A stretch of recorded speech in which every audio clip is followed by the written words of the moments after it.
Now, I think it's pretty safe to say that the future of the Star Wars universe seems to be quite expansive, not just with their upcoming books, novels, comics, and video games, but also, let's not forget about their new Star Wars retcons that will be placed in multiple areas of the Star Wars universe, including the sequel trilogy movies that Jon and Dave are going to actually change a lot with. Now, of course, we already know that that is a very big deal to them, that they have to do things carefully.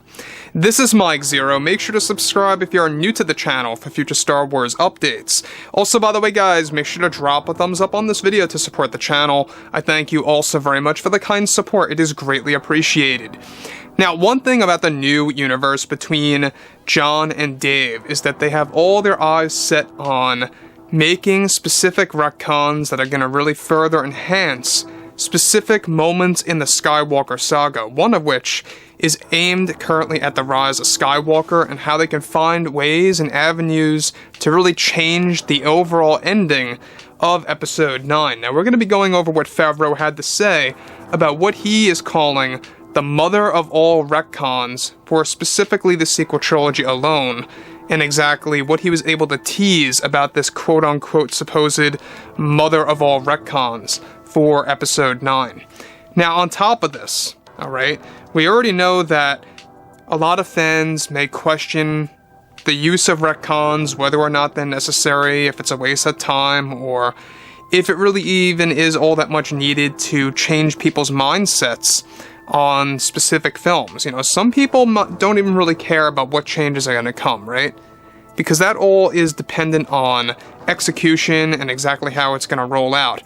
Now, on top of this too, what's even all the more exciting is exactly what Favreau had to say here. Now, with Jon and Dave making many retcons to the existing Star Wars lore in the Star Wars franchise, they are all set on making drastic changes to the sequel trilogy lore that is about to go through a transformation for some of the characters. Now, it's noted that Favreau and Filoni are working on what they call the mother of all retcons for the Star Wars sequel trilogy. This is said to completely change the ending of The Rise of Skywalker and its meaning. Favreau recently engaged in an interview where he said the following to the fans: "What myself and Dave are working on right now is how we can change some of the events in the sequels to better the interest level of those films. We are very well aware that fans have been very unhappy with the way things turned out, and all I can say is that we are working on the mother of all retcons for the sequel trilogy sphere. This is going to involve some of Dave Filoni's creations, such as the World Between Worlds, and how we are working on showcasing a hidden journey for Ben Solo when he fell into that pit on Exegol, and how it's going to connect to his relationship with Rey." Now, I'm going to pause here quick for a second. Now, Favreau is being a little tongue-in-cheek here when it comes to the World Between Worlds and how it's going to lead to Ben Solo's survival, essentially. For those of you that don't know, Exegol is the world that you do see at the very end of Episode 9 where Palpatine is hiding. And underneath the surface of that world lies a Vergence of the Force.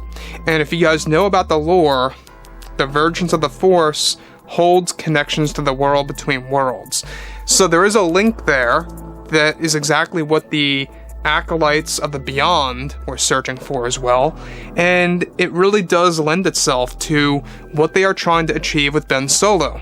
And there is going to be a time differential in the World Between Worlds. To make things sound a little bit more simpler, in that realm, time is very expanded, and basically the amount of time that Ben Solo spent in the WBW, as fans like to call it, is a lot longer than what time was like in the real world. Alright, so for example, Favreau and Filoni are setting things up that when Ben was tossed in the pit, he was stuck there for weeks on end, where in reality, in Rey and Palpatine's, perception of time, it was only just a couple of minutes.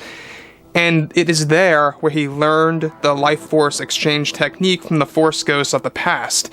When he vanishes, Jon and Dave are creating some kind of different window for Ben Solo's fate.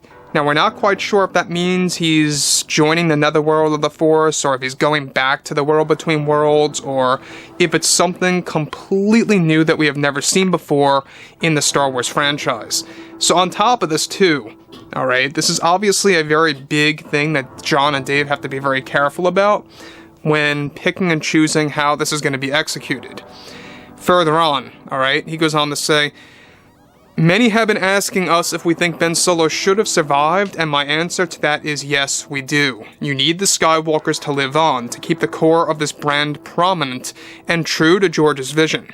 This is all about us providing Ben Solo a new journey for him to embark on, and how we will hold a strong connection to Rey after the events of that film.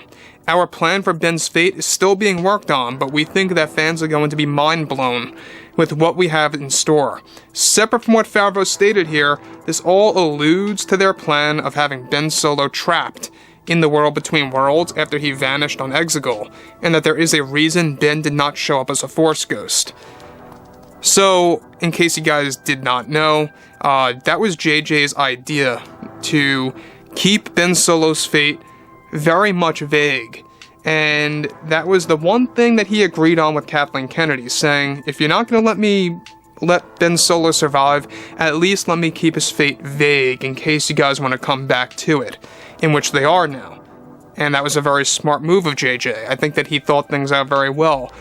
I think that having Ben Solo survive is kind of being a little bit more respectful to the Skywalker lineage.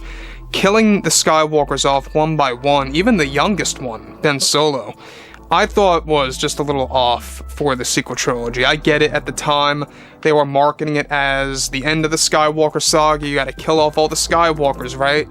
Well, that backfired, because that was Kathleen Kennedy's agenda. Now, the Skywalker saga is going to continue with new movies, as we had discussed. It's in the very early stages, and it's also going to continue in the form of TV shows that's going to also lend credit to that.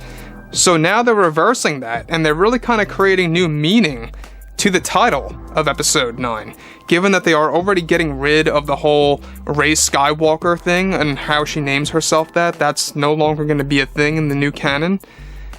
The real meaning now, if you think about it, the Rise of Skywalker is Kylo Ren, Ben Solo, etc., climbing and rising out of the pit on Exegol, hence the Rise of Skywalker, right? Even Palpatine said to Ben Solo, you know, as I once fell, so will the last Skywalker, and he flings him into the pit. Hence later he rises. So I like how it's, you know, pertaining to that meaning of the title there. So I think that, you know, what John and Dave are doing here is very impressive.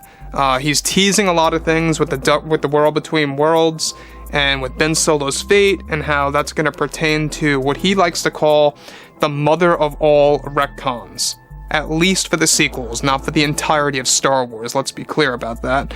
But I think that he's doing a great job at teasing things, building the hype for the fans. He's doing everything that he can to keep fan interest level high, right? So overall, guys, you know, I think that John and Dave are going to achieve great things from 23 until 25. Those are going to be the magical years, essentially, for Star Wars, to prove that things are back on track. So anyways, guys, you know, drop a comment below. Let me know what you guys have to say about all of this below in the comments. And if you guys did enjoy the content for today, make sure to drop a thumbs up on this video to support the channel. I thank you all so very much for the kind support, and I'll catch you guys next time.